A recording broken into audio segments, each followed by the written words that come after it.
بسم اللہ الرحمن الرحیم۔ اسرائیلی وزیر اعظم، انٹیلیجنس چیف اور آرمی چیف کے خفیہ دورہ متحدہ عرب امارات اور نریندر مودی کے دورہ UAE کی اندرونی کہانی کیا ہے؟ مشرق وسطیٰ میں کون سا نیا دفاعی بلاک بن رہا ہے؟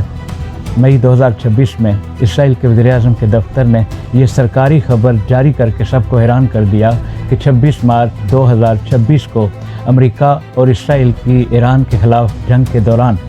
اسرائیلی وزیر اعظم بنجمن نیتن یاہو نے متحدہ عرب امارات کا ایک انتہائی خفیہ دورہ کیا۔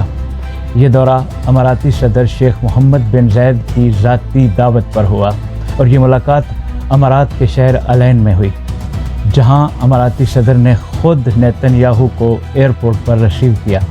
اور خود گاڑی ڈرائیو کر کے ہوٹل تک لے کر گئے،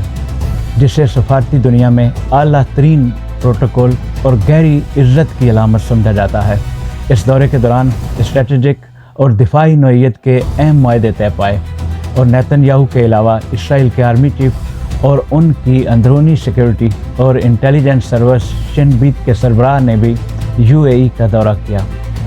اس جنگ کے دوران UAE کی درخواست پر اسرائیل نے اپنا مشہور missile defence system Iron Dome UAE میں انسٹال کیا اور اسے چلانے کے لیے اسرائیلی فوجی بھی وہاں بھیجے گئے، جبکہ ڈرونز اور میزائلوں کو چند کلومیٹر کے فاصلے پر ہی تباہ کرنے کے لیے اسرائیل نے اپنا نیا لیزر ڈیفنس سسٹم بھی متحدہ عرب امارات میں نصب کیا۔ دوسری طرف اسرائیل میں نامزد امریکی سفیر مائک بیکابی نے بھی اپنے انٹرویو میں تصدیق کی ہے کہ UAE اور اسرائیل کے سفارتی و دفاعی تعلقات ایک نئے لیول تک پہنچ چکے ہیں۔ اسی اثناء میں روس میں ہونے والے برکس وزرائے خارجہ کے اجلاس میں روایتی طور پر کوئی مشترکہ اعلامیہ جاری نہیں ہو سکا، کیونکہ ایران اور دیگر ممالک اسرائیل کے حملوں کی مذمت کرنا چاہتے تھے، جبکہ UAE کسی ایسے اعلامیے پر دستخط کرنے کے لیے تیار نہیں تھا جس میں اسرائیل کی مذمت کی گئی ہو۔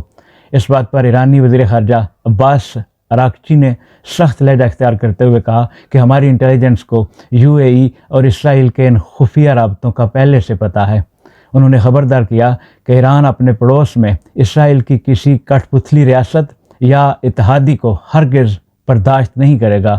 اور اگر مستقبل میں جنگ کا کوئی نیا دور شروع ہوتا ہے تو ایران کا پہلا نشانہ UAE بن سکتا ہے۔ اسی دوران بھارتی وزیر اعظم نریندر مودی نے اپنے 5 ممالک کے دورے کے پہلے مرحلے میں UAE کا 3 گھنٹے کا مختصر دورہ کیا، جہاں اماراتی فضائیہ کے F-16 طیاروں نے ان کے طیارے کو اسکارٹ کیا اور صدر شیخ محمد بن زید نے خود ان کا استقبال کیا۔ اس کے بعد انڈین پیٹرولیم ریزرو لمیٹڈ اور ابوظہبی نیشنل آئل کمپنی کے درمیان بھارت میں آئل ریزرو بنانے اور LNG کی ترسیل کے حوالے سے تجارتی معاہدے ہوئے۔ UAE یہ چاہتا تھا کہ بھارت کے ساتھ ایک ایسا اسٹریٹجک دفاعی معاہدہ ہو جس کے تحت ایک ملک پر حملہ دوسرے ملک پر حملہ تصور کیا جائے،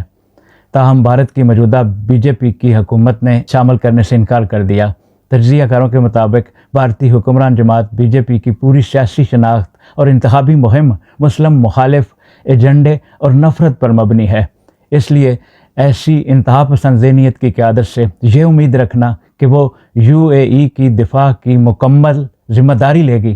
محض ایک خواب دکھائی دیتا ہے۔